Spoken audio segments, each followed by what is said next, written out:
All right, everybody, you know what time it is. The Real Talk Sports Show is coming up right now.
Good evening, and welcome everyone to the Real Talk Sports Show.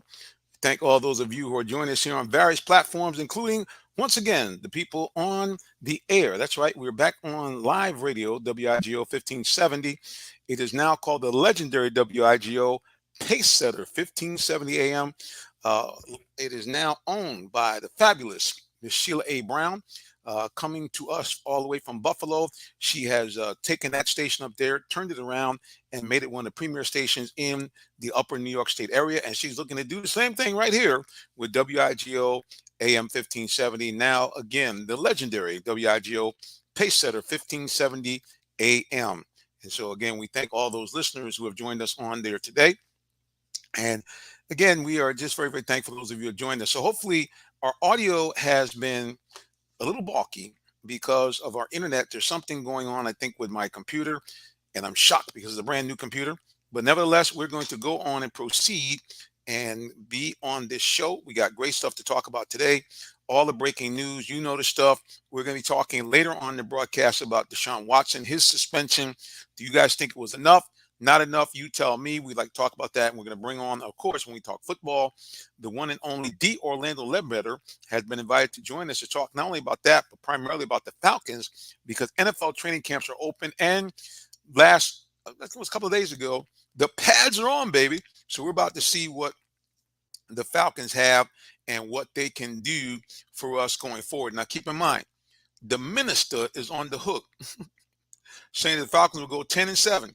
But good news, I have found there are other people now that are also saying the Falcons are grossly underrated. How about that? That's right. There are many other people besides me that are saying the Falcons got a shot to actually be a team that's a dark horse for the playoffs. Did I say playoffs? Playoffs? Yes, I said playoffs. The Falcons are a dark horse to be a contender for the playoffs, and hopefully they will do so, making the minister quite the prognosticator. I'm just saying. But yeah, we're looking for good things from our Atlanta Falcons. Hopefully and prayerfully, like I said again, we will be able to see them make some noise here. Keep in mind that we have a situation that the NFL has decided to do something a little unusual, and we're seeing this also in high school football, ironically, is they want the rivalry games to be on and popping right out the chute. So the Atlanta Falcons will be playing who that? Who that nation? Very first game of the season, first home game of the season for the Falcons will be against the New Orleans Saints. Or as y'all say from New Orleans, the Nolans Saints will be in Atlanta, and it's going to be on and popping. Now, here's the other thing we're going to offer to you is that we are going to go ahead and we're going to offer you guys the ability to win tickets to the upcoming live practice for the Atlanta Falcons in Mercedes-Benz Stadium. So if you want to go ahead and do that, certainly, please, ma'am, please, sir, we're going to find a way for you to contact us to let us know that you are looking to do that, and we will be more than happy to see you join us on the program. So again, very, very thankful to those of you who are watching us here on the broadcast. Um, as we do this program, we always like to get some help, and we got some big time help here. We have two great co-hosts. One of them is not a one, but two-time Super Bowl champion, played over a decade. I always say over a decade because I can't remember the number of years, but he's going to tell you he wears number 38, but he's numero uno in our hearts, and he's a member of the Fort Valley State Sports Hall of Fame. The one and only Tyrone Poole is in the building. Mr. Poole, welcome back, sir. What's going on, Jonathan? How you doing? Hey, man, I'm just happy to be alive. Praise the Lord. A beautiful day in the neighborhood. We get out and about, and I'm in the car business, and we were very fortunate, blessed the Lord, to be able to sell a couple of units and get them down. Matter of fact, Tyrone, when I went down south, I delivered a car along with a vendor into what that was. It was past Butts County. I was all the way down in Lamar County. No, I was in Upton County, Thomaston, Georgia. Yes, sir. Okay. Okay. Tom, I gotta tell you something. You know what, man? For a guy like me, a long-term suburban guy, man, I was driving through that town. It looked like something off of like a TV show. I said, this is good living. It really is. I see the cows were out there, man, and you had the nice, crisp, clean air. The backdrop of the Lord had his sky there and the white clouds. It was just, the minister was like, I kind of live like this for a little bit. Yes, sir. So I enjoyed it. All right, sir. How was your weekend there, Mr. Tyrone Poole? Man, all is well, man. Just trying to continue to put one foot in front of the other and continue to work that thing and fall forward, man. So all is well. Well, sir, Everything. you certainly do a good job. We are seeing you now more and more on other apps. One of the most premier apps, of course, Clubhouse. We are noticing we're seeing you popping up in the big time rooms everywhere. So kudos to you for having your voice on multiple rooms in the Clubhouse. Yeah, basically, man, God just giving me a platform to, just impact people, man. And that's what it's all about. So whether it's Clubhouse, whether it's my own stuff, whether it's partnering with other people, I'm just thankful that I have a voice that, that God can use. Uh, Amen. and so a lot of people don't have that opportunity. There's a lot of people listening to us right now, listen to me. So we have a big responsibility to give them what they need, but most importantly, help them to be better people. No doubt, man. Giving back certainly is the theme, man, and we appreciate you and again for everything that you do. All right, we're waiting on the Queen here, so we know we like to kind of leave the WNBA to her thing, but I will kind of talk a little bit about the NBA in general. It really does look like Tyrone. Again, I know it's the preseason, we can't tell, but I got to tell you, man, the it looks like the Hawks might have a new big three in Delonte, Trey, and John Collins. They were balling out in the Drew League out in LA, bro. Well, at the end of the day, um, the Hawks, whether it's the Hawks, the Nets, the Lakers, the Warriors, they're all doing the same thing. They're all doing the same thing, and they're trying to find a ways to win that championship.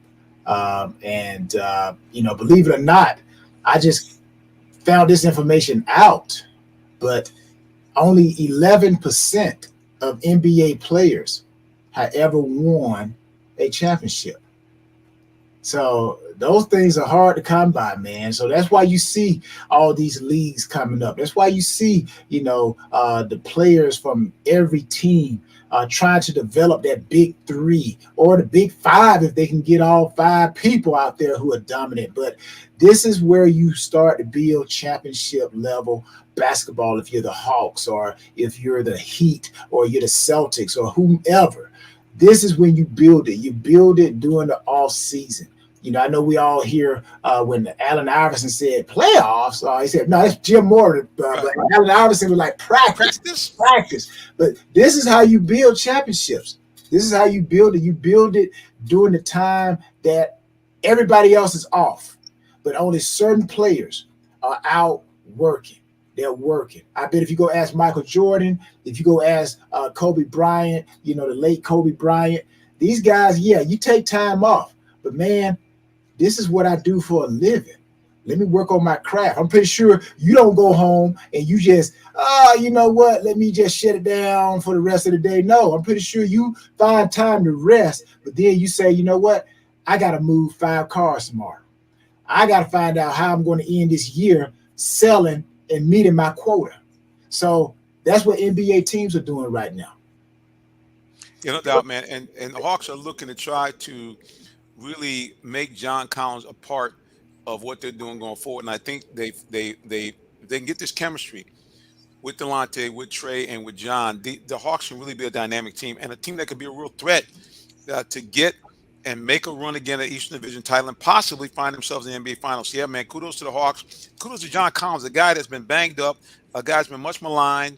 I'm not trying to say he can get traded tomorrow, but a guy constantly being, hammered in trade rumors. I know the tree's out there somewhere. Matter of fact, it just dawned on me. We'll talk about that in the NFL segment. I bet you Miss Tree is probably making preparations for what's coming up this next weekend. Hall of Fame. And of course, her late husband, is Chris Dolman, Hall of Famer, legendary pass rusher for the Vikings, played some time here in Atlanta and for the 49ers. So yeah, she's probably making preparations if she's not there already. So Tree, if you're listening, we feel you. The Hall of Fame is a huge event, and we appreciate you for representing yourself, your husband, and hopefully a little bit of Real Talk Sports out there at the Football Hall of Fame. But yeah, man, it's going to be interesting to see what the Hawks can do. Like I said again, I think they have the potential to be a team that could be a real threat, especially if they can get that running game going. That's something you're seeing a lot in this preseason. The Hawks picking up the pace and really working the ball because at the end of the day, John Collins plays above the rim. And, I think if they utilize that skill and utilize his dynamism around the basket, yeah, they're going to be a much better team. And then now you have with Delonte Murray, you have a guy that is in essence a legitimate defender against any number two guard or even a point guard. That's take a lot of pressure off of Trey. And also, last but not least, you remember the Miami series, how they put that tremendous pressure on the trap with Trey. You're not going to be able to do that with Delonte. So, yeah, man, I think that this young man, they had to give up, some draft picks and some key players. But I think at the end of the day, this is going to turn out to be that move that's going to get the Hawks to the next level. Again, it all comes down to one thing. Everybody wants that championship. So the more you can develop chemistry, that is how you win. Chemistry, chemistry, chemistry. So whether the Hawks have Trey, he has to pick it up, or whoever. The key is it takes a team. And I'll close with this.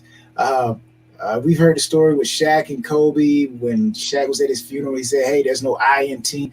But then Kobe says, "Yeah, I know, but there's a me." So all the me's, all five of those me's that go out there on that basketball court, they have to understand that they have to be at the best that they can be so they develop that chemistry. So no, I expect nothing less than what the Hawks are doing right now if you're going to try to win that championship. And no doubt. The chip is what everybody's looking for. And Tony Wrestler, a man that said he don't mind spending the money, but he's expecting no less than a deep run to where they were before, and then really he wants a championship. So speaking of championship, we have a lady's the championship in the beauty business. She is the reigning Miss America International 2022, the one and only Miss Tree Dolman. Come on in. Hi, how you guys doing? So I've been having technical difficulties, so please forgive me. Don't feel bad. My microphone was strong, and then all of a sudden it goes out for a second, and strong. I feel like Jameis Winston. You strong, I'm strong, you strong, we strong. So that's what I feel like right now. But tell us, are you actually at the Hall of Fame now? I'm in my skin. Okay. Right, well, other words you say, I'm gonna tell y'all where I am. Right. Okay. I'm gonna leave that alone right there. I'm just gonna say that we are excited about the fact that this is kind of like your weekend. I was just saying that before you came on the air. How excited do you get? I know it's a mixed bag because of your late husband, but just tell us the energy and excitement that goes around that weekend in general, the Hall of Fame, Football Hall of Fame weekend.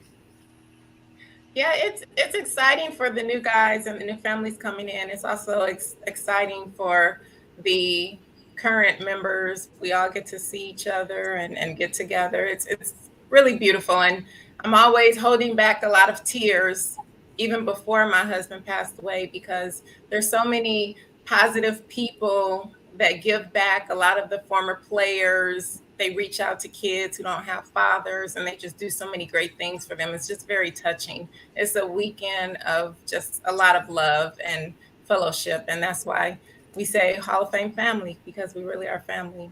And then now with my husband not being here, very, very emotional. I cry so much. I've already cried twice today, but it's tough. But I know he wants me here, and I want to be here representing him.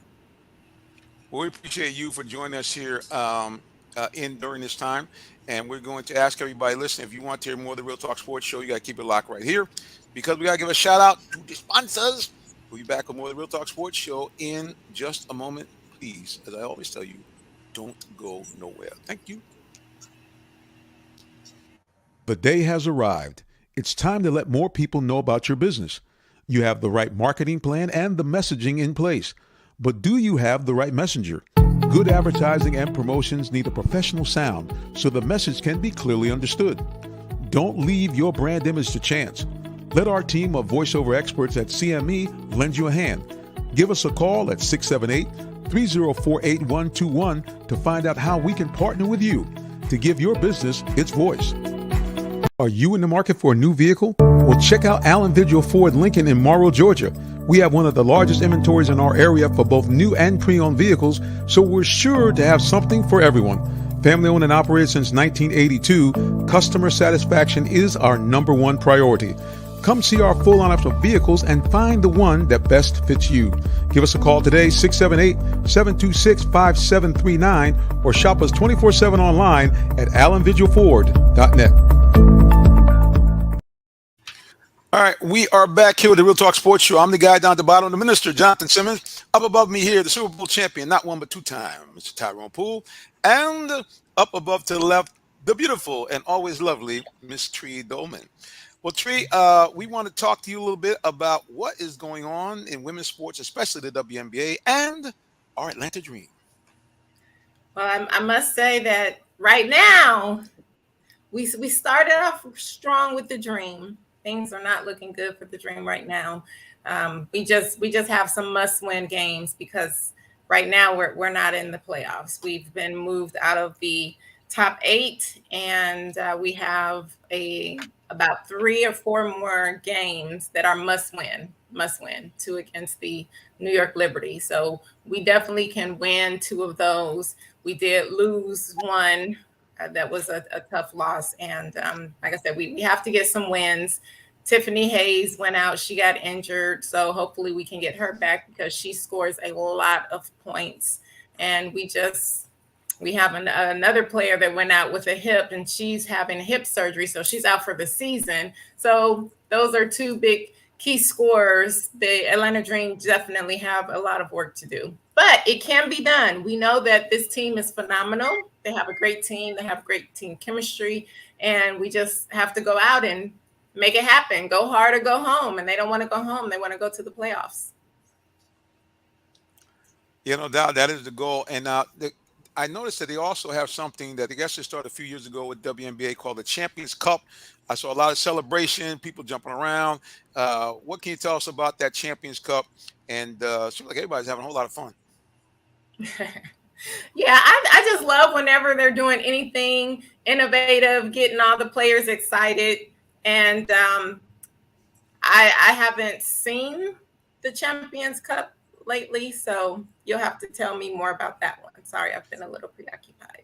I understand you've been a little bit preoccupied with getting ready for the Hall of Fame.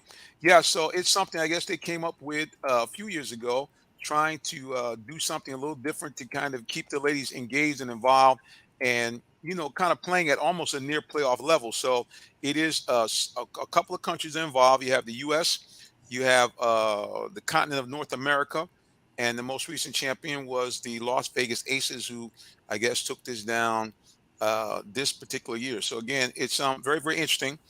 They have it every year. And like I said, again, it's just kind of cool that they have this kind of extra added, a little way for the ladies look a little change, and also a little way to promote the basketball, pro basketball around the world. And speaking also of women's sports, it looks like women's soccer is getting hot. I know Sue Bird now has invested in the team, and also she's as part of the same investor group as Eli Manning. So Women's Soccer League, Pro Soccer League is making some moves. Tree, you ladies are kind of on the come up. I love that. Can we get some more team owners and part owners that are women? I love that. I was happy when I heard that Sue took ownership in the team. I think that we'll definitely see more people continue follow suit. Serena Williams, we know she's part owner. So yes, I love it. Girl power. And we don't have to look too far. We can go right down the dream. Renee Montgomery obviously has a big stake in our own Atlanta Dream. So yeah, big shout out to the ladies. Tyrone, I know you have a daughter. What does it mean to you see these women kind of, making their way in, getting involved with ownership, management, other positions in sports as well? I'm just glad to see anybody get into ownership. Entrepreneurship is, I think, the future. Entrepreneurship is going to change the world. And you can't change the world unless you're inside the system that you're trying to change. So you can hold up picket signs and all kinds of things, but if you're not on the inside, you're not going to make change. So I'm glad to see definitely the women take pride in their own sports, but just people, period, in general. Understanding now that if I want to make a change, I got to be on the inside. All right. So I'm glad to see any and everybody given the opportunity to be owner of something. Yeah, we do see it, man. We're seeing it more and more and more, and we're seeing more and more players involved in trying to get ownership stakes in various sports, which is big as well. So yeah, man, it's definitely a brave new world. I mean, it took a long time for the players to really kind of make this input, but of course the players are making a whole lot more money now, so it's a lot easier to invest when you have a when you're making $200 million versus making 15 million. So yeah, man, kudos to everybody. But again, big shout out to the women for all the stuff they're doing, making their inroads and trying to make things happen in the world of sports. Let's go here to my topics here of today. I have to pull them up, and there we go. While you're pulling up your topics, I just want to say ma'am. that those are men that are making those salaries, not women. Just want to point that out here. Okay. Well, all right, since you brought that up, what do you think women can do to help, in essence, have them be shown the money? I think it's starting to happen with the WNBA mainly because we know that the WNBA, they're not even breaking even. They're in debt. So in order for them to make more salaries, they have to bring in a larger crowd, which they're starting to do. And we're starting to see more sponsorship with people using them on commercials and getting clothing deals and shoe deals and things of that nature. I think all of those things just helps getting their name out there, will help people come to the games. And when they come, like we see people are flying from other countries to watch Sue Bird play. So that's a step in the right direction.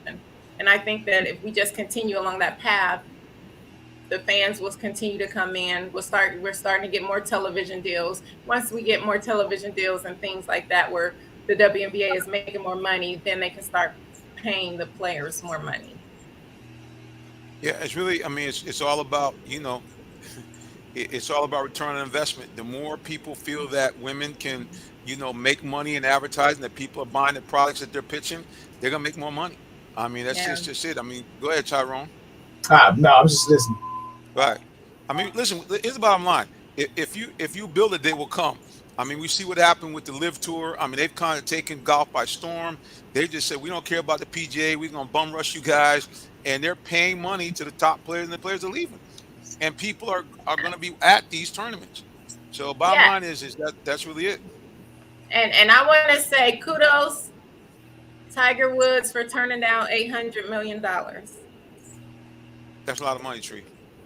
That is a lot of money, but that made me happy because it's not all about money, in my opinion. But for him to turn down that much money, which we know he has a lot of money anyway, but he turned that down, and that speaks volumes.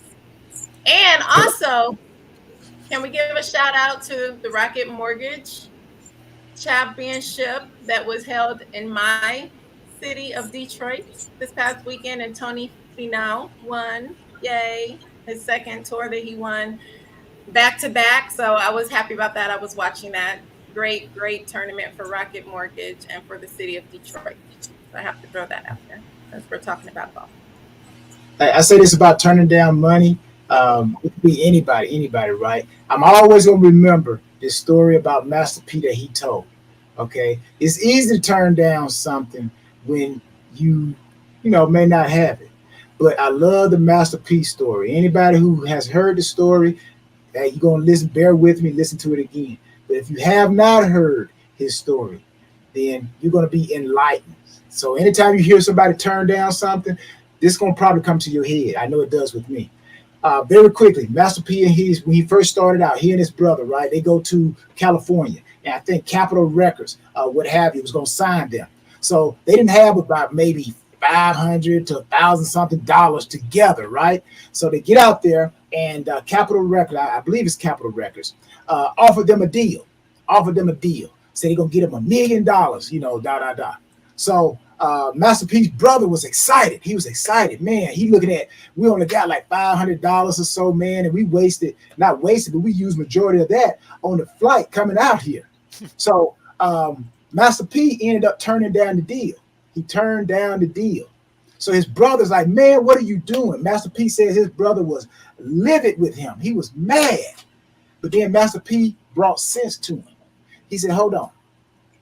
If they offered us $1 million, how much must we really be worth? That was the reason why he turned it down. So again, when somebody turned down something, evidently there's something else out there that I'm just saying, could be greater than what you're being offered. If you think so. Again, but I just thought about this. Yeah, I mean I see what you're saying, but when it comes to golf, I don't see the correlation. What you're talking about, Trey. I want to say that it's not going. That's why I said it wasn't what you said. It just made me think about it. So before you go, I'll let you know it's not what you said about.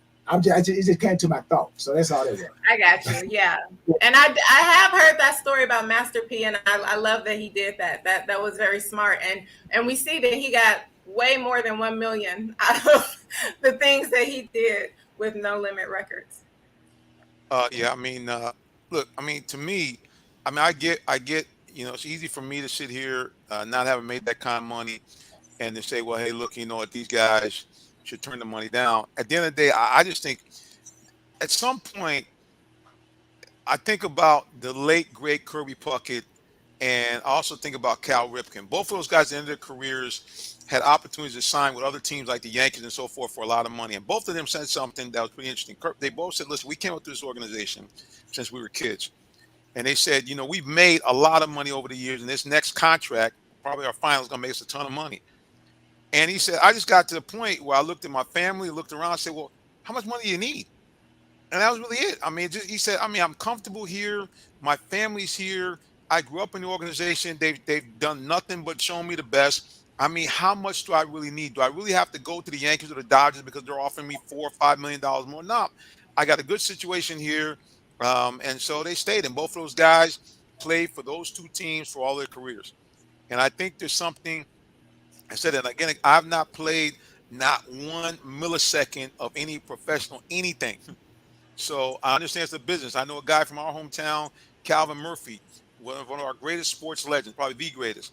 He said after about the second or third year in the NBA, he didn't say the fun was out of it. He said, but he realized it really was a business. And so did he have fun? Yup, loved basketball, but always in the forefront. He's like, hey, this is now my job. This is a business. I have fun in my business, but it's a business. So I get that, but I just liked when Kirby Puckett and Cal Ripken both say, hey, man, how much money do we really need? If you're making $20 or $30 million, to me, it's almost an insult to the average citizen to say, oh, this player's doing what's best for himself and his family. Not for the money. You say I got to move to another city. My wife likes LA more than Atlanta. I get that. But if you make a $25 or $30 million, man, your family already straight after 2 years, unless you just set your money on fire.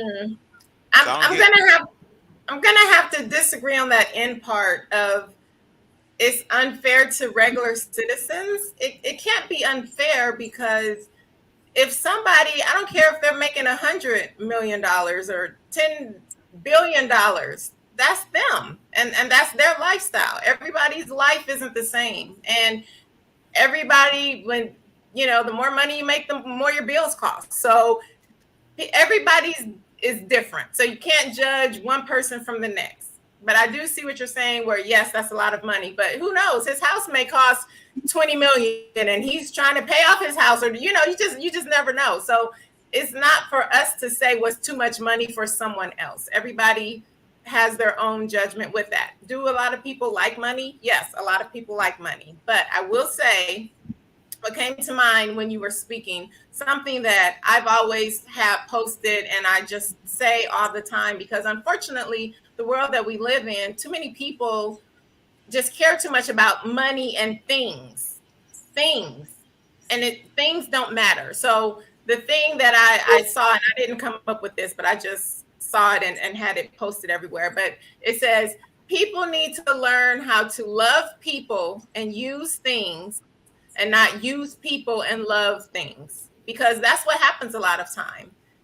The best things in life you cannot buy. Point blank, period. You cannot buy the best things in life. The things that truly matter, you cannot buy them.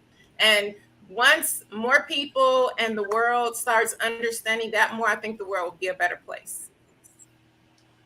But I'll say this though, in closing, there's a law and there's a principle. We all understand in this world, the law, you need money.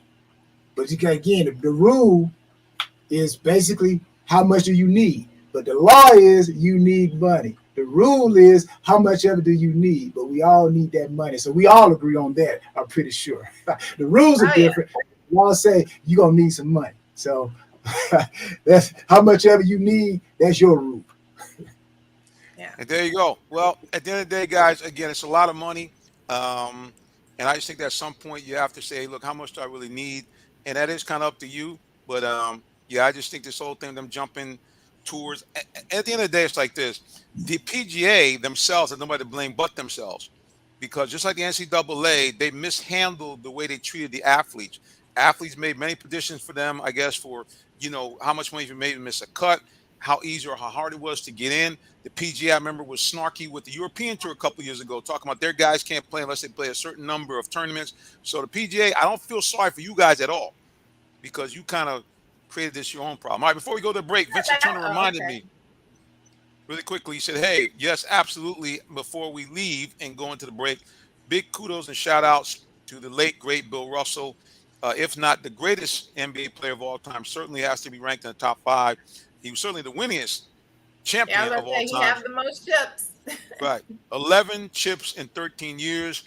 I'm not going to get into how many teams played, who, what, when, or where. Faced off against probably one of the other top 5 players and was able to consistently beat him out. I'm talking about Wilt Chamberlain.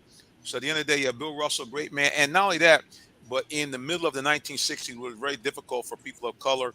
Was willing to put himself, along with other athletes, at risk to speak up and speak out. So, yep, certainly condolences to the Bill Russell family, to the Celtics family, and all those people who love basketball. All right, guys, we'll be coming right back, taking a quick little break. Be back with more of the Real Talk Sports Show. Don't go nowhere. Be back. Did you know that Allen Vigil Ford in Morrow, Georgia also has Lincoln? Over 35 years of using the Vigil Touch to provide excellent customer service, works hand in hand with the Lincoln Motor Company to provide a luxurious and seamless way to acquire your next luxury vehicle. Lincoln has an array of full-service complimentary owner benefits. These benefits include hospitality partnerships, service pickup and delivery, all which can be accessed through the Lincoln Way app. You can even contact the 24/7 concierge to have someone assist you. Come and see our great inventory of new and pre-owned Lincolns today. Call 678-364-7345 to make an appointment with one of our brand champions, or shop 24/7 online at allenvigillincoln.net. All right, we are back here with the Real Talk Sports Show. I was somewhere else, amen, but we're back.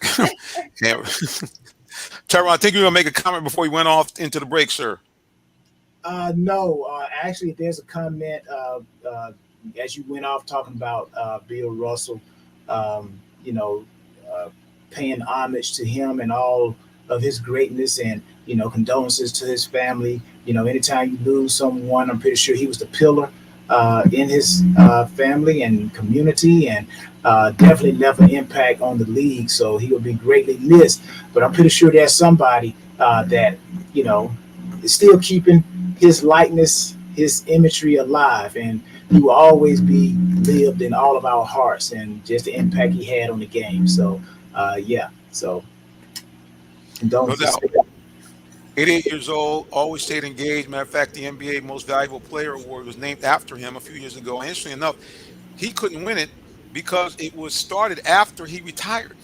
So very, very cool that he was able to see in his senior years all the great players, always doing homage to him and respecting the fact that he was king of the chips in the NBA. So yeah, again, he will definitely be missed. Not only again for what he did on the court, but was such a beacon and such a strong man and advocate for human rights off the court as well. So yeah, Bill Russell, living, well, now a legend, passed at age 88. Thank God, Lord, let him to see 88 years of age. All right, we're going to shift now to football, and more football. We were going to have a Georgia Tech update by another guy, ironically, who has a Super Bowl championship under his belt. He broadcasts right here in Atlanta on 680 The Fan. I'm talking about one of Georgia Tech's greatest quarterbacks. Joe Hamilton had planned to join us, but Joe had forgotten that he was actually going to be doing the opening at one of the Braves games. So he certainly regrets and gives a big shout out to you guys that he could not make it. He hopes to be back with us on another broadcast to talk about Georgia Tech football and, of course, the upcoming game here. Let's go to social media here. And let's see here. Well, Todd, I'm going to save that for when D-Led comes on. He's got a little shade for D-Led, so we'll hold on to that, Todd. D-Led will be joining us in probably about another 10 minutes, and you can, as you always do, to throw some shade towards us as we go here. Tyrone, we're heading into a new season here. HBCU football certainly getting more and more eyeballs, more and more shine. I'm trying to see if I can replay this cut of this video here. Let me see if I can get it up on the screen. We're going to try to share our screen if we can. And these were some remarks of Deion Sanders when he was asked about the idea of Jackson State potentially playing Alabama. So let's see if I can get this actually work for me this time. We're going to hang tight, see if we can get it up here and take a peek here. This will be Mr. Deion Sanders. Hopefully we can get him up here in just a moment. Let's go. Here we go. And let's go here. Let's see if we can get this to play. And here we go. Hey, what does that mean to you? He's not going to play us right now. We're not ready for that. No, not what's there. And we're not into sacrificing our kids to get a check. He got to give me another year. I got to get beef up in the front. The difference of Power Fives and HBCUs right now, those big guys that are kicked into. It's not the quarterbers, it's not the receivers. Shut the sound down. With those big So we're going dogs. to move it. We got to beef up that. Hopefully basically, Deion made the comments. He was just straightforward. He said, "Look, man, we're not ready to take on Alabama right now." But he actually said something. Give him another year. Tyrone, I mean, how much time do you think it's going to take really for a team like Jackson State to be able to compete with an SEC team? Regardless, it takes time. And the one thing that I did hear Deion say, which we all agree, regardless of what type of football you see right now, a lot of throwing. The game is played in the trenches. O-line, D-line. Okay, so Deion hit the nail right on the head. You heard him say they got to beef up. So however long it takes for them to beef up, and then when you beef up, you got to make sure you got all these kids coming in at one time, especially if you talk about the offensive line. You can't have a big guy come in as a freshman, and then 4 years later, you get your next big guy. Okay. So really 3-4 years don't pass by and you're still not big in the front. So whenever, not just Jackson State, but any school in our HBCU can get those horses, as the Washington Commanders, formerly the Washington Redskins, they said them hogs. You get them hogs up in front, and then you got the big guys on the other side to stop those hogs, then you're ready to step your game up. But, whether that's 1 year away, I don't know. I'm not in his program. Don't understand what's going on at Jackson State. But we all agree that football is played in the trenches. And right now, Deion feels like They're not ready, but give them a year. And I don't know. Sometimes you don't want to say, give me 5 years, give me 10 years, because now you're basically telling those who want you to win right now that I'm really not going to win until 5 or 10 years from now. So it's a selling point as well. So you don't want to worry those who are believing in you right now, but you're also being realistic to yourself without telling other people, we're not ready now. We may not be ready next year, but maybe about 3-4 years down the road. So, but he won't ever say that. He only going to say not now, but next year. So again, it's like a big truck turning. You know, you got to calculate when you're going to make that big semi truck turn. You just can't turn right now. So you can't just give an answer like, hey, you know what? We're not ready for Alabama until about 5 years from now, because you know what type of truck you got. Deion knows what he's standing for, HBCU. But at the same time, you got to make it relevant. Okay, you got to keep people buying tickets. So he's a salesman and he's a coach. So I get it. You're not going to say we ready 5 years from now. No, not this year, maybe next year. You heard him say maybe next year. But then next year come, or maybe the year after that. So maybe gives you an opportunity to come up with a reason why you're not ready for that time. You know what kind of truck he got. I love that. Right. Well, I'm gonna tell you the reason why I was hoping to play that is that, you know what kind of truck he got. that's right. Yeah. That's hey. And at the end of the day, that was the key. And the reason why I wanted to shout Deion out, and I'm actually going to try to approach him. I'm going to approach him on social media because I want to thank him. Because Deion has done something for my Real Talk Sports TikTok page. As you know, for those of you who do social media, you can always use what they call a repost app and repost other people's posts. And you can go ahead and tag them, and everything's nice and neat, and you give them all the kudos. Well, we reposted that 18-second clip that you guys try to see, but it kind of got mangled up. And guess how many views it got for Real Talk Sports? Take a wild guess. Take a guess, any number. 300,000. All right, Tyrone, take a shot, sir.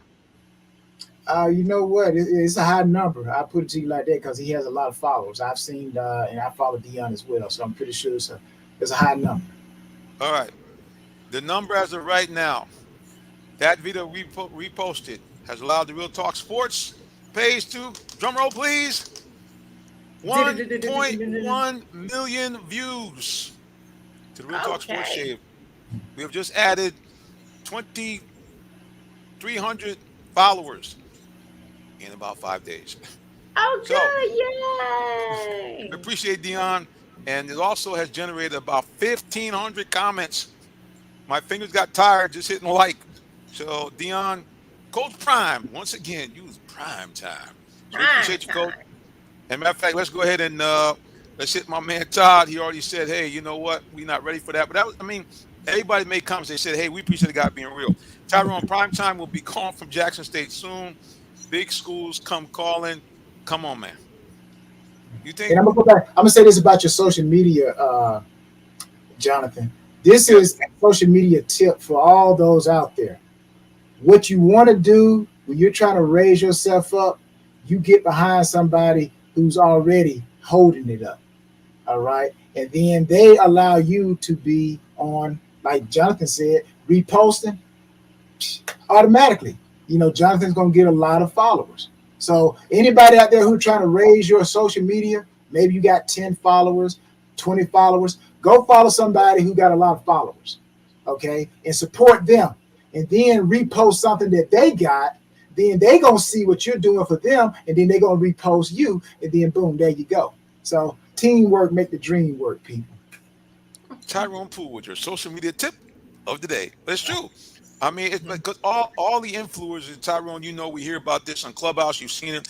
They all are talking, and you're preaching also from that same pulpit that, hey, man, you know, you got to give to get. And when you support, you'll be supported. So, yeah, man. But, yeah, we appreciate Coach Prime. We look forward to some great stuff here. And actually, my hope and prayer, I'm starting to put the shekels aside. I want to go to the Orange Blossom Classic, which is Labor Day weekend, Jackson State against FAMU in Miami. Oh, listen, that's going to be a game right there. Let me get myself ready right now. That is going to be a game. Yeah, and that's going to be probably be the game that's going to determine who plays the MEAC Yep. South Carolina State usually they probably going, but whoever comes from the MEAC will play the winner of this Jackson State and Florida A&M game. So that game is real big. That's a real big game.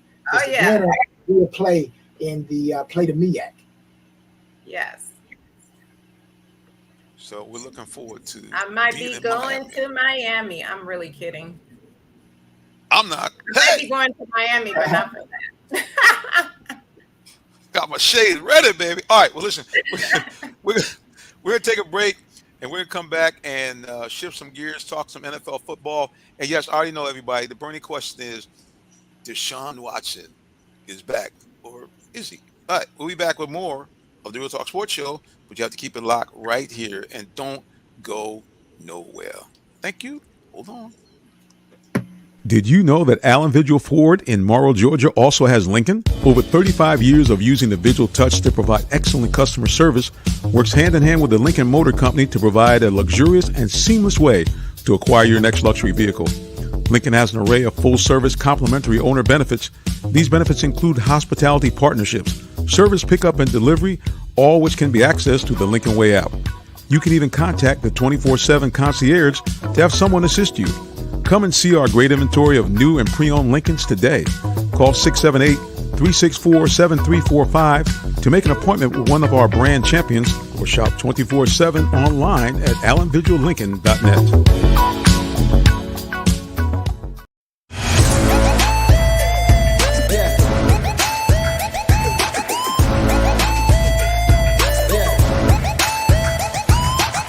This is OJ Howard with Real Talk Sports. What's up, guys? This is Tim Tebow. You're listening to Real Talk Sports. This is Charles Woodson. Let me grab the mic. You ready? This is Charles Woodson with Real Talk Sports. Hey, it's your boy JB Smooth with Real Talk Sports.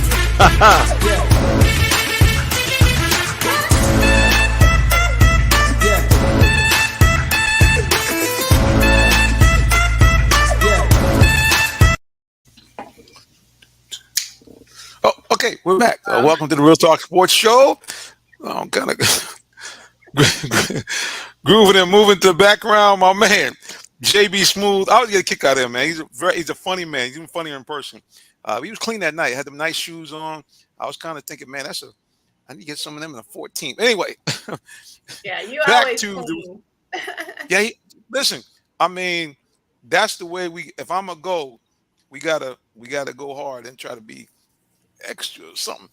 Speaking of extra something. All right. So now it looks like it's over, kinda. Deshaun Watson is kind of like back. It looks like the NFL is giving him a 6-game suspension. So, Tree, is that too little, too much, just right? 6-game suspension for Deshaun Watson. I have no problem with the 6-game suspension. I remember when you were asking us what we thought the suspension would be. I said I thought it would be 4 games. Maximum of, I was hoping maybe 4 to 6 games is the range that I was thinking, but I really thought it would be more along the lines of 4 games. So seeing that he's been suspended for 6 games, I have no problem with that. Mr. Tyrone Poole, your thoughts? Just right, too little, too much. Deshaun Watson, 6-game suspension. Oh, I'm sorry. Wait a minute. Oh, Can we talk about the work that thing poster in the background? I'm sorry. I'm sorry. We can't just act like. I asked a Jonathan question. Hold on, let me get the full page so everybody can see. Hold on a second. Bam! There you go. Go ahead. Go ahead, bro. That thing. Okay. Yeah. Products, supplements. I got a lot of things going on, people. So Hey, you changed your hat. Okay. Oh yeah, I'm gonna talk pro football, so I gotta get out of the college hat and put on the pro hat. See, I can switch it like that. I I see. Look, I noticed everything. I peeped it. I know Tree gonna catch it. See, Jonathan, man, he like a mouse going into a cheese factory, man. He like know the cheese there. Wow.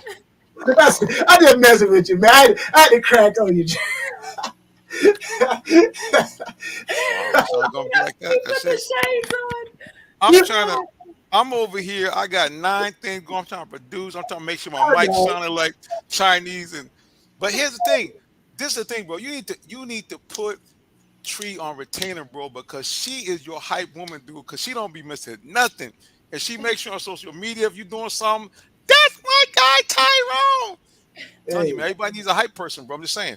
So there you go. All right, man. Talk to us. What are your thoughts about Deshaun Watson? I appreciate you, Tree. You know that. We have conversation off. We just don't talk just on here. So Tree and I have a good relationship. So best to you, Queen. You know your brother got your back. So, yes, ma'am. But you know the suspension with Deshaun, and I want people to also understand this: that yes, he was suspended 6 games for violating the NFL personal conduct policy, but was not fined. Now, correct me if I'm wrong, but he wasn't fined, right? So I seen any fines. You're right. I seen any fines. Yeah, he was not fined. So that says a lot in itself. Okay. Now, the NFL did what? Their 15-month investigation into the sexual misconduct claims made against Deshaun Watson. So again, the NFL is going to say we did a 15-month investigation of this thing. All right. And I'm pretty sure when they sick the dogs on you, they sick the dogs on you. I know that personally because when I came into the NFL being drafted, I found out, the Carolina Panthers, man, they went all the way back to my high school, talking to my high school coaches. So again, and that's just for a person being drafted. Yeah. Never mind a person who could leave a very, very big dent in the shield called the NFL. They're not going to let that happen. So I'm pretty sure within these 15 months, they did a great investigation. And here's something that I want to put out there, okay? This is me personally. People get mad at me, they get mad at me. But I do believe the truth is the truth. Some things can be truly stated, but not a statement of truth, okay? Truly stated, but not a statement of truth. Now, we know what Deshaun, whatever, we know his situation. But here's what I want to turn the light back on to other women. I have a daughter, okay? So I'm not just trying to bash nobody. I'm just speaking truth. My question is, if they did it for Deshaun Watson, I'm pretty sure, do they have a history of doing this? And just maybe Deshaun Watson got caught up, But again, I know these are questions that people probably have proposed earlier. No bashing. I'm not bashing nobody. Again, I always understand that, it's easy to point the light on somebody who's on top. And that's why people love to try to, okay, let me point the finger at this person, because if I point the finger at this person, it takes the heat off of me. So my thing is, again, 15 months of investigation that the NFL did, I'm pretty sure they probably said, hey, you know what? This person, now not all the women, I'm not saying all the women. No, I'm not saying all, but I'm pretty sure some of them probably got a history. They've done this before. Yeah, but hey, Deshaun the one got the deeper pockets. I don't know. This is just me talking. I don't like. Am I whistling Dixie, as they say, or could it just be, could be some truth in it? So 15 months of investigation, and they say we're gonna suspend you for 6 months, but we're not gonna fire you. Right. And you had a female judge that came to the decision of the 6 game suspension. Yeah, and she probably said, you know what? I know you women, all of y'all are not angels, okay? I know you probably done. We look at you such and such. You done this before. Look at your profession. Look what you do. You go to people's houses at 12 a.m. at midnight. You at 2 a.m. Come on, what's going on at 2 a.m.?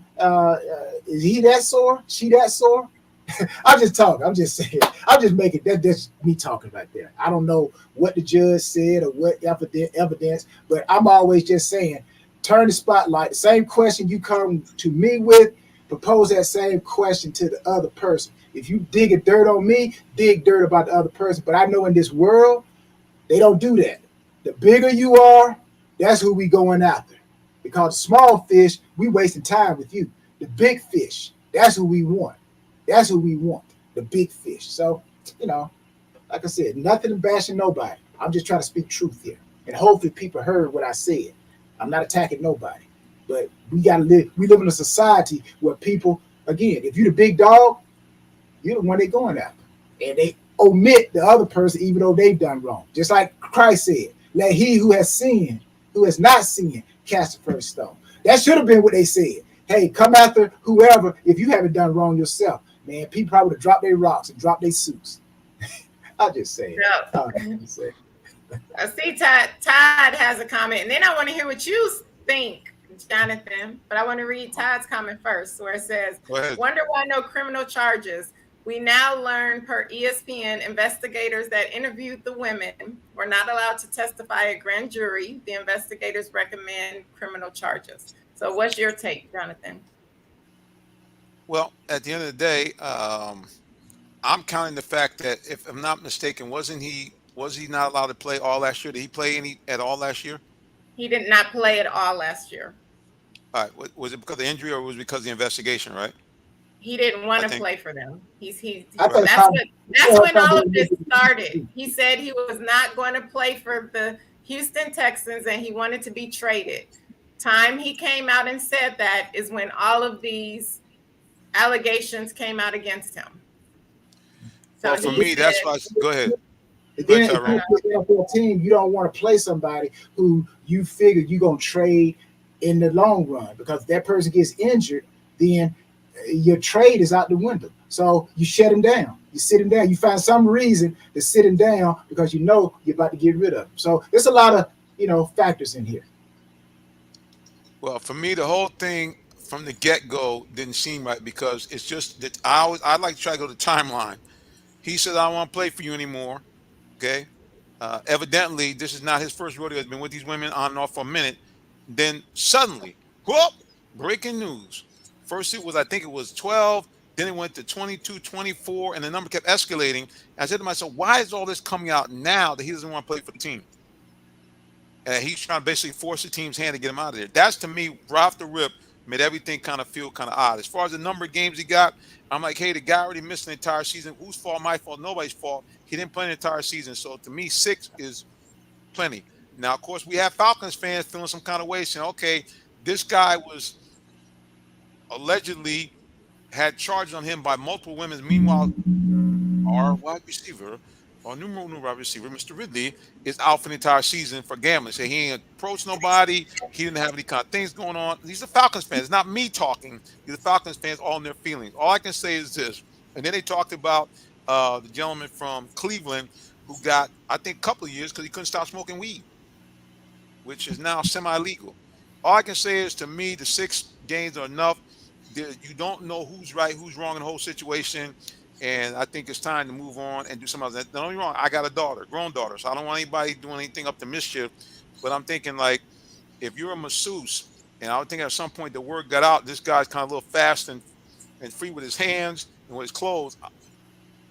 I'm thinking that's a group that should get out. Hey, watch this dude, because if you do the massage, he might be looking for something else. I'm just saying the word would get out. The other thing too is, I gotta be real careful so I don't indict myself. When you out like past 10 o'clock and it's like male and female, I don't know, sometimes there's a shift in the atmosphere. So I'm thinking 11, 12 o'clock at night, the midnight, 1 o'clock, I don't know. Anyway, all I can say is I think 6 games is enough, and I'm hoping and praying that everybody can kind of just get over this thing and move on, and we can talk about something else besides this. Let me ask you this, now, 6 games. Do you think, I know there were talks about Cam Newton, do you think they may just stick with the quarterbacks they have on the roster, or do you think they may go out and get Cam and say, hey, come in and see if you can carry us through 6 games? I don't know. I know he's not in training camp with them or anything, but there were talks about that happening. So now that you got 6 games, do you just stay with your quarterbacks and hope that you weather the storm, or do you try to go out and get a veteran, bring him into camp, and see what he can do? Man, I don't know how much Cam has got left. I mean, he was with you played for Bill Belichick. He's about as good as there is, and he couldn't seem to get Cam back to even 80% of the MVP camps. I don't know. I don't know if Cam's got anything left. And even the Carolina Panthers got him back. And outside that first game when he came back, he was just like average dude. So I mean, I don't know. I would love to see him come back. I love the guy's game, but I mean, Cam might be, he might be done. So I I can would understand what not. they got. I would work with the quarterbacks that you have. They've already been preparing for the situation. I'm pretty sure that the Cleveland Browns knew that he would get some type of suspension, which is why they've been running their practices and working the two quarterbacks the way that they have. And I think that they're perfectly fine with the one that they have. And then when he can play, and they'll have him come out and play because everybody knows that they're going to be their starting quarterback once he's available. Speaking of practice, NFL Practice. training camp time. NFL training camp is going on. They're doing a lot of practicing, and we got a guy that has slipped into the green room. And you know what he does? He is the embedded beat writer for the AJC Sports for our hometown Atlanta Falcons. He's an award-winning sports writer, and he is Esquire par excellence. Before we go to the break, we want to bring him back. The one and only D. Orlando Ledbetter is in the building. D. Led, what's going on, sir? Hey, not too much, Reverend. Thanks for having me on the show tonight. Good to see you back, sir. Yep. All right, now, Hello, D-Led. Tree and Tyrone. How y'all doing tonight also? Led, how Hi, you doing? D-Led. All right. I can put my glasses on so I can see clearly now. All right, D-Led, before we go to the break, I want to ask you, Deshaun was a guy that, is well known amongst the Falcons. I think at one point he's a ball boy, if I'm not mistaken. Mhm. Your thoughts about Deshaun in terms of length of term of the suspension, just right, too little, too much? As a attorney, I knew the president of the league, David Cornwell, one longtime agent, has kind of plugged me into how they've been deciding cases, precedent with regards to criminal versus civil, and when Roger Goodell ruled on Roethlisberger, that was the first time somebody had got suspended for a non-criminal matter. Now they've come up with a plan in the new CBA where those powers to, do discipline were moved outside of the commissioner's office. So the judge, Sue Robinson, a federal attorney, had to go on what the league had done in the past. The league had just kind of hopped around, blowing whichever way the public opinion went. But their suspensions for these type of conducts were under the personal conduct policy. The largest suspension was 3 games. So, best she could do was double that and make it a little bit stiffer penalty for a civil situation. We're not talking any criminal laws. No charges were brought in there. And so the outcome is not pleasing to both sides, but given the league's history, it makes sense, at least in a legal setting. What it is, we're going to come back with more of the Real Talk Sports Show because we want to talk about the Atlanta Falcons because guess what? They done put the pads on now, baby. All right, we'll be back with more of the Real Talk Sports Show in just a moment.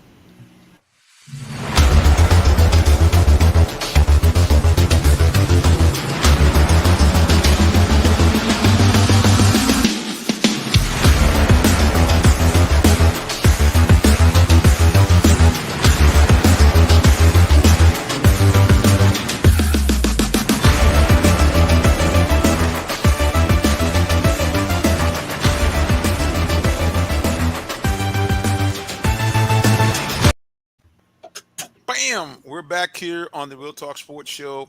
I'm your host and minister, Jonathan Simmons. We go around right next to me, the lovely Miss Tree Dolman. Right next to me again is Tyrone Poole, and right above me, D. Orlando Ledbetter of the AJC Sports and top beat writer for our Atlanta Falcons. All right, I know you guys have plenty of questions about what D. Led has seen at the camp so far. So, ladies first, Tree Dolman, fire away. Thank you. Hi, D-Led. Hey, Can we talk about this the fights that were happening at practice? That's what I want to hear about. Fighting, really? Where they had to end practice? Can we talk about that? Yeah, he said they didn't end practice. It was the last play of practice. It wasn't even a real good fight, Miss Tree, so don't get too worked up about it. I'm sure Tyrone sees some better fights than this. A lot of slapping. German Affetti and Dalton, Jalen Dalton. Jalen Dalton swung on somebody, so that was about got him kicked out. And then just little going a little bit past the whistle. Guys are trying to win jobs. People say they only gonna win 2 games and so forth. So yeah, they hear all this stuff, so they're trying to prove everybody wrong. Okay, Tyrone. thank you. What you got for D-Led, sir? Well, I know this probably hasn't happened yet. Maybe it has, but somewhere, some player is going to have an unexcused absence. And if my information is correct, I think it's $50,000 per day for an unexcused absence. So I don't know. Last year, were there how many? If you can remember, D-Led, I'm pretty sure you probably don't have this information in front of you. But was that a big problem at all? Unexcused absences last year with the Falcons? Yeah, no, we haven't had a holdout since Julio, and then Roddy White was the last one before that. The COVID years, you had a lot of COVID situations that the coaches weren't happy about. I know Marlon Davidson almost got the whole D-line kicked out of the Minnesota game 2 years ago. But no unexcused absences on this team. It's not an established team. You got 50, maybe 45 out of 53 jobs up in the air. So far, people have been there and present. Deion Jones has been out with shoulder surgery, and one writer's trying to say they were trying to trade him. I can't find anybody that can tell me they've been shopping him, and he's trying to say where they don't like his work ethic and all. Deion was playing hurt with his shoulder last year. If the guy was out there all the time, he'd know that. Deion got the shoulder fixed. One game he couldn't go. He went to the coach and told him, hey, I can't make it to game day with the shoulder. So, he doesn't fit the 4-3. Didn't stop the run as good as they wanted it to. But Deion's been an upstanding citizen of the community. Hasn't been no problem in the locker room. Now, is he a leader and a vocal guy? That's not his style of play. He just goes out and plays. So, they want these rah-rah guys to lead the team. So he's not that, but, that shouldn't preclude him from, being on the team and helping them out here once he gets his shoulder well. And other than Deion Jones, who else job is on the line? And also, talking about storylines, what are going to be the storylines for 2022 season? But first, who jobs are on the line for 2022 season? Yeah, on the offensive side of the ball, Jalen Mayfield, Caleb McGarry, Matt Hennessy along the offensive line.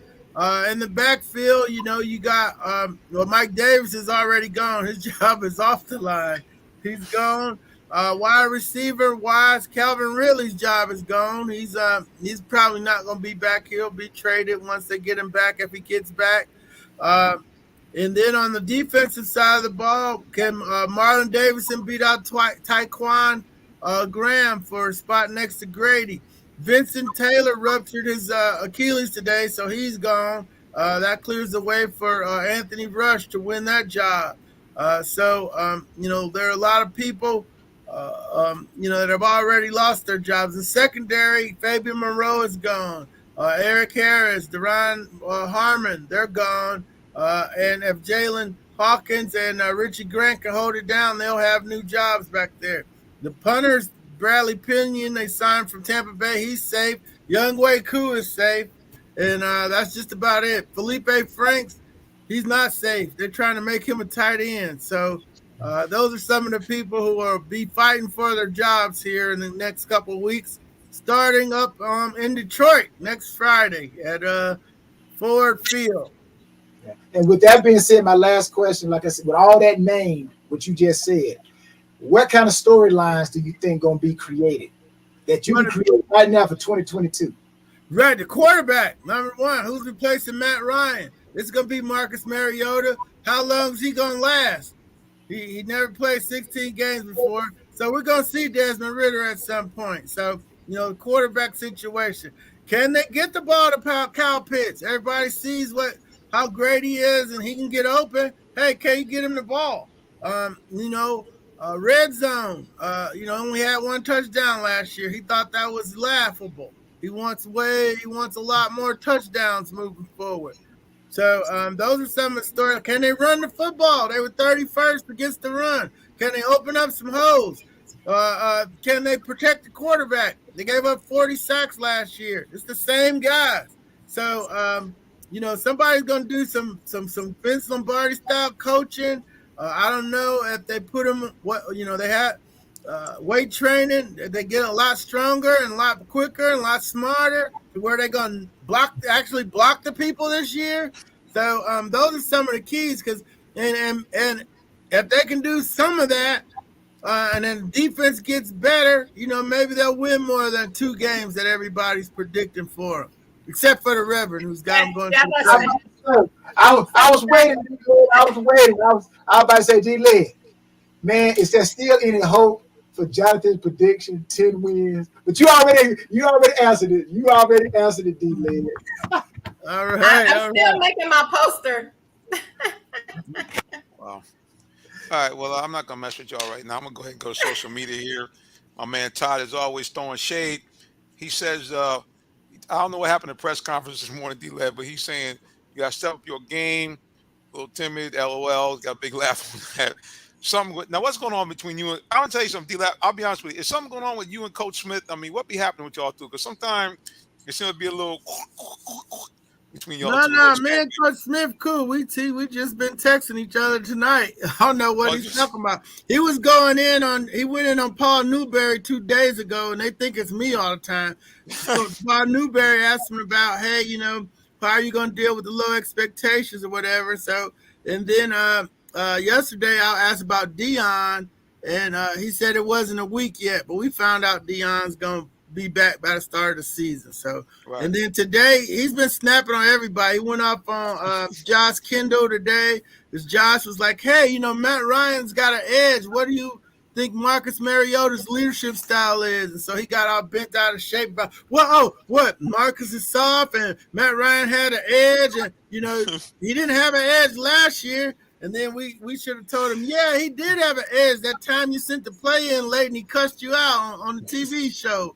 But no, Coach likes to go off on people, so I'll go back off on him. So it ain't no big thing with me. Just answer my questions. That's all I care about. But yeah, ain't nothing personal here. Answer the question. I don't care if you get upset and you don't like the question, call it a false narrative or this, that, and the other. Just answer the question.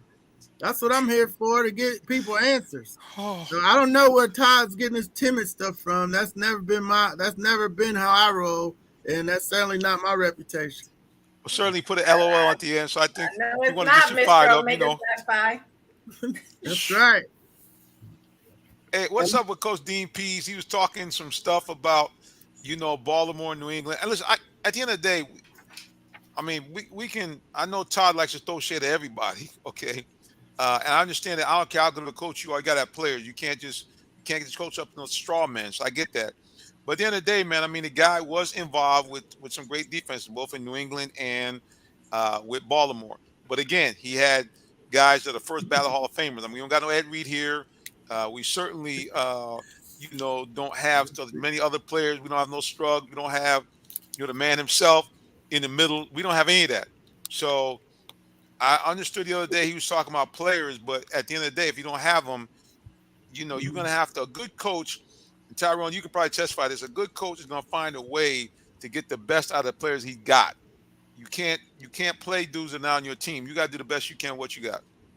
Well, I know D-Led want to jump in on this, but I'll say this. Defense is kind of different than offense, all right? Offense, you can kind of come up with plays to actually get the ball into their hands, and even if you got a receiver who doesn't have any speed, if you can put that person in position where the gaps are in the defense and get the ball to them, it's easy. Defense is not like that in my mind. Defense, you got to have guys who can tackle. You got to have guys who can cover, all right? You can't hide people on defense, all right? You probably can hide people on offense. This guy can't catch the ball, but he can run the ball. So we're not going to allow him to, we're not going to throw the ball to him. But defense, it's tough, man, to get that defense in check. You got to have players. You got to have players. If you don't have players, I don't care what type of defense you run. You're always going to open up. If you can stop the run, but you can't stop the pass, team gonna throw the ball on you. Stop the pass, but can't stop the run, team gonna run the ball on you.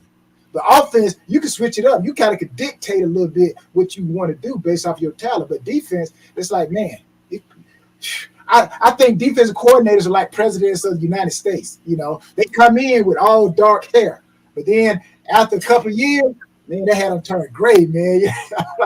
Somebody like Vince Lombardi, everybody out there, grab. Ain't nobody tackling, you know. So, all-time classic. D-Led, what do you think? I mean, do we have the horses out there? I mean, what have you seen so far? Because we get to this point in the season. This is D-Led's time because he never says it. Well, he says every now and then. He hates the other stuff, the walkthroughs, because he became reverend. They're not doing anything but walking and moving. They got no pads on, no helmets on half the time. All right, so now you've seen the guys, at least in pads.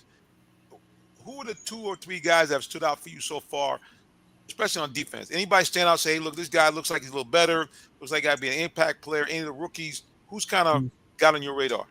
Yeah, they a couple guys have jumped out. We got to see one-on-ones today for the first time, so we charted that. Nick Thurman, defensive tackle that they have in camp, he's beating a lot of people up front. He's one guy that jumped out today in our reviews. Grady Jarrett, of course, whenever I get bored or I find myself getting distracted, I just find Grady because he's beating somebody's butt out there. So I just go to him. The young kid, the linebacker from Montana State, doesn't look lost. I thought he was going to look lost out there. I don't know if he's ready to play. But Rashad Evans has looked good at that linebacker spot, taking over for Fourier Ulakan. But, going back to, those are just some of the guys on the defensive side of the ball. Both for the sake, Richie Grant looks really good. He's been sticking with Kyle Pitts in coverage. So that's a big get if he can play back there for you at safety. And they're moving him in strong safety. Is that right? Yes, he's strong safety. And him and Jalen Hawkins are interchangeable, and they'll go left, right. They'll move Jalen up towards the line of scrimmage and drop Richie back. And then depending on the side of the field, the power side, they'll move Richie Grant and drop Jalen back. So both of those guys are hybrid safeties now. You think Richie got a little bit more thump though? Oh, Jalen could bring the wood too. He was okay. His rookie year, he kept knocking himself out. He got to learn how to hit right. He was just going. He just got to get under control with it a little bit. The good ones do that. Bob Sanders, Rodney Harrison. You got to learn how to get that hitting under control so you ain't knocking yourself out. Like D-Led was saying, you can't really tell too much when you're going against your guys, your own people, And I think not only us in general, but D-Led, anybody else, Falcons fan, I think you're going to get your first test of what the Falcons really are like when they do that inter-squad practice. They go against somebody else. Because it's easy to know if I'm going against my wide receiver, my buddy, I know he can't get out the jam. So I'm going to look good every day. I'm going to jam him. But then when you go and practice against somebody who you have no affiliation with, you don't understand nothing about who they are, now it's you against him. Amano versus Imano. Now we see what we really got. So I think, D-Led, with that being said, who have the Falcons chosen who they're going to do their inter-squad practice with? Would it be the same like the Tennessee Titans coming down, which I hope not, but is there anybody? Yeah, they got Detroit next week on the 12th, and then the week after that, they go to New York for 2 practices with the Jets on Friday and Saturday, 19th and 20th. Then they play the Jets on Monday Night Football on the 22nd. And then Jacksonville come in here. Let me lift up my computer. I got the dates under here on that. Jacksonville is here on the 24th and 25th, and the game is on the 27th. So they got 4 joint practices. And you're right, Tyrone. The year the Bengals came here with Geno Atkins and all those big bad hombres on that line on Marvin Lewis's team, They beat the Falcons, won the first guy to the 13th guy. All the Bengals linemen won all their matchups, and 3 times in a row. So at that point, you kind of knew Mike Smith was in trouble because, the line fell apart. Peter Kahn couldn't replace Todd McClure, who went into the Ring of Honor this week. Lamar Holmes couldn't replace the tackle. It was going to be a lot of trouble coming that year. So, yeah, we saw that early on in the one-on-ones, and we'll see it. The Jets not bringing too much heat, and neither are Jacksonville. So they should be able to hold their own against these two teams, but still should get a good read on the trenches when they go up to New York and when Jacksonville comes here, scrimmage the Falcons. And see, that's the big difference between when I played and the game now. It's like we probably now when I was in New England, we didn't inter-squad practice with nobody. We practice against ourselves. I get Belichick like we don't need to let nobody see what we're doing, period, until they see us game time. But when I was with Carolina, we did, fly off and we scrimmaged, with Cleveland and stuff like that. But we played Cleveland. But now, based off of what I just hear D-Led say, it's like because of the shortage of, the preseason, they're giving coaches as many opportunities and players as many opportunities to showcase themselves. So if we're playing Detroit, we're going to have a scrimmage against them. We're going to practice against them. If we're playing the Jets, we're going to go scrimmage against them and then play them. But when I played, it's like you probably scrimmaged against one team before that first game in the preseason. And then after that, you just went through preseason practice, and then you played that game against that team, came back, go through training camp against yourself, and then flew out and played that team. But it wasn't no practice, and then we play you on that Saturday. So that's just how much the game has really changed. Yeah, now part of that is around the 2011 CBA that pretty much eliminated two-a-day practices, two-a-day padded practices. They used to do the Paul Brown model, 7 straight days, a double pass before you got a day off. It's no more of that. So they got to try to replicate as many practice and game situations as you can. That's allowable under the new rules in the name of safety. I guess we're all for safety. Now, D-Led, you talked about the line. Allegedly, he looks like Superman. Has he played like Superman? Everybody's been talking about the new stealth cut Caleb McGarry. Has he improved? Do you see any improvement from what we saw last year? I haven't seen it, but Coach Ledford has. He had a great offseason. According to Coach, is healthy, moving well. Everybody's singing his praises, even Chris Lindstrom. But he's holding on to his spot right now. They didn't pick up his $13.2 million fifth-year bonus. German Affetti was brought in here to push him, but maybe just to get his attention. And the fact that he didn't get his contract, I should have got his attention too. So maybe after 3 years, he's ready to play some ball or and block somebody. And that would be good for the Falcons if the right tackle actually blocked somebody and didn't just let people run around them and hit the quarterback with impunity. Wow, I got to put these on for that. That was a lot of throwback on Mr. McGarry. But that's what I was wondering, because everybody's been talking about this guy. They've been talking about how he looks, how he looks like Superman, this and that. And I'm saying, but right now, we've not seen a pancake block. We've not seen him moving guys off the ball, because to me, that's what I'm thinking. If you're cut, if you're stronger, faster, technique better, you should be, like Tyrone said, against your own teammates. We kind of know what they can do and not do. So right now, we haven't seen the new Superman, Caleb McGarry, according to D-Led. Let's ask Tree this question. Tree, your husband, God rest his spirit, Hall of Famer. And I'm pretty sure you heard him, Chris, say a lot of things about defensive linemen. He's not doing that. He's not doing that. He's not going to make it. When you look at defensive linemen and you were married to a Hall of Famer, when you look at the Atlanta Falcons or you look at any defensive lineman, what are some things that you say that you see, you like, hold on, this guy's going to be good. Is there anything that you see that, when you see a defensive lineman, you're like, this guy's going to be a beast? The main thing that I look for is somebody coming quick off of the line. And one thing, if you notice, pretty much every picture that you see of my husband, they're all with him doing this. Everybody talked about my husband's lean and how quick he got off of the line, and he could lean and move around and go get the quarterback. So I look at quickness because it makes a big difference how quick you're getting off.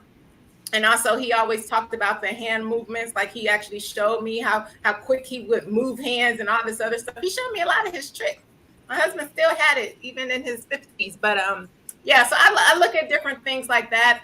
And actually, I watch the game and I see things differently after watching the game with him and explain the different things. So I also see missed assignments. That's why I was laughing so hard when D-Led was just saying what he was saying, because I do see where it's like, ooh, you missed that, so yes. Good question.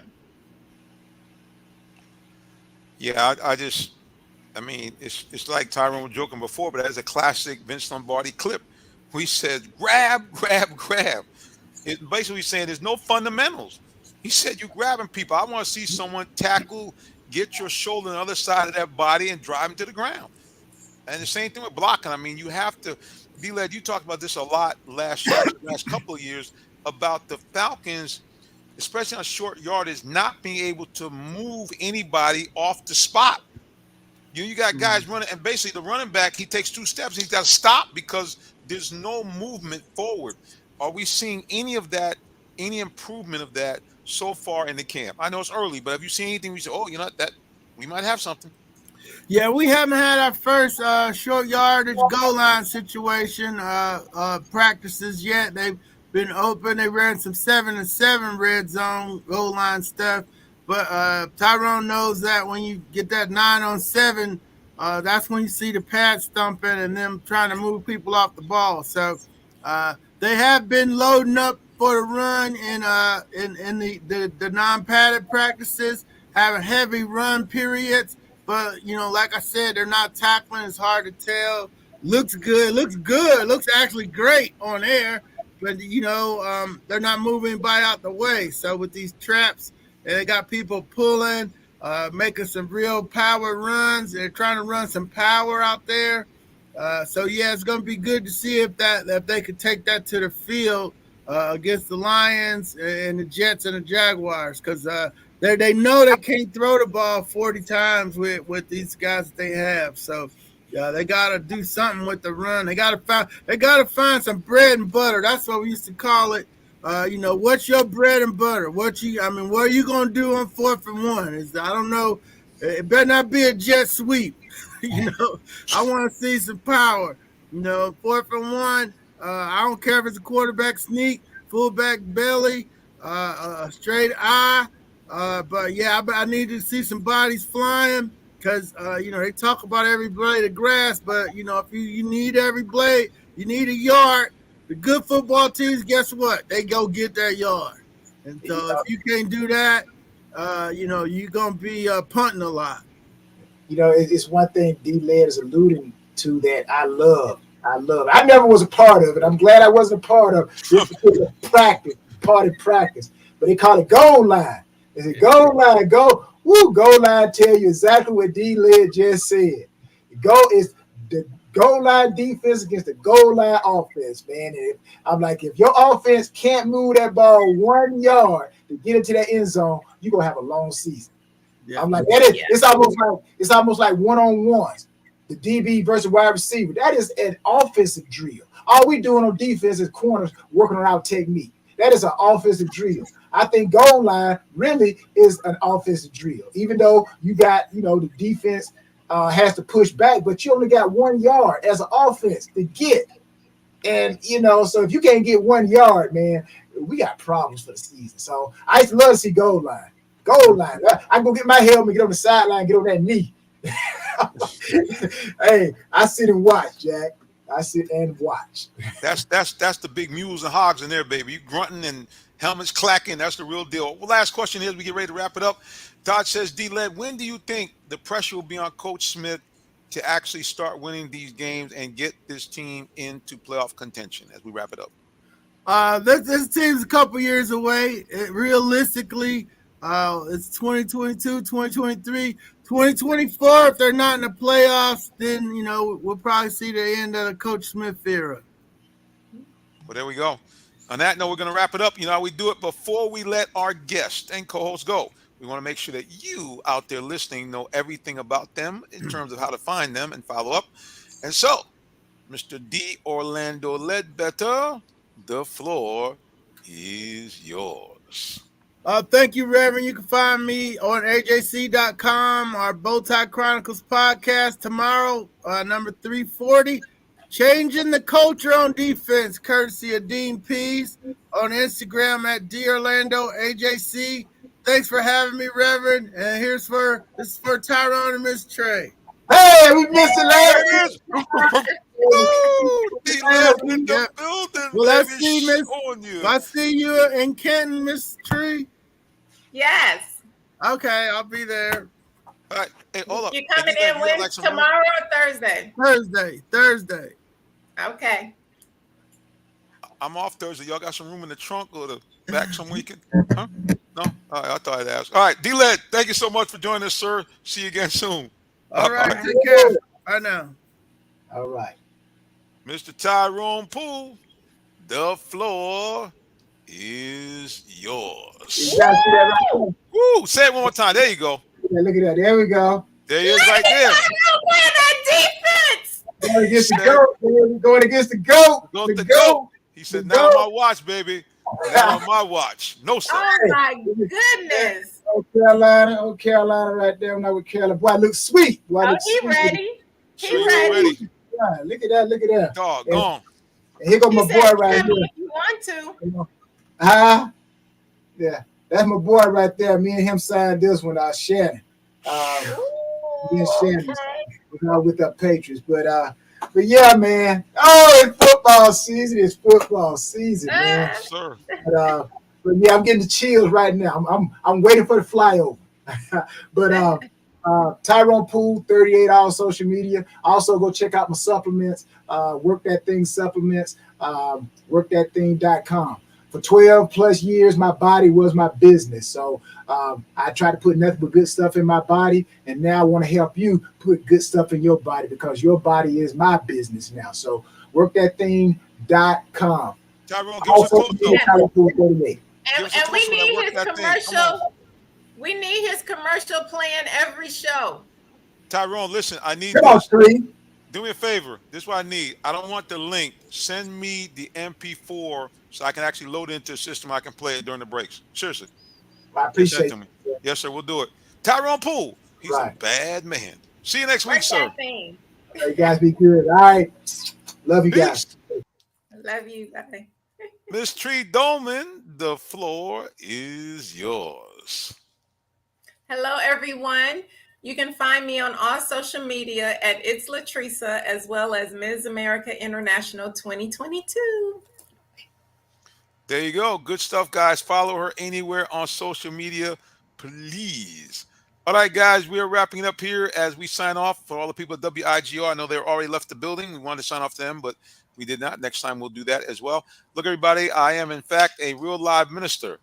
Yeah, that's true. But first of all, let's do this. Follow the show and follow me on social media. Real Talk Sports 7 is the show.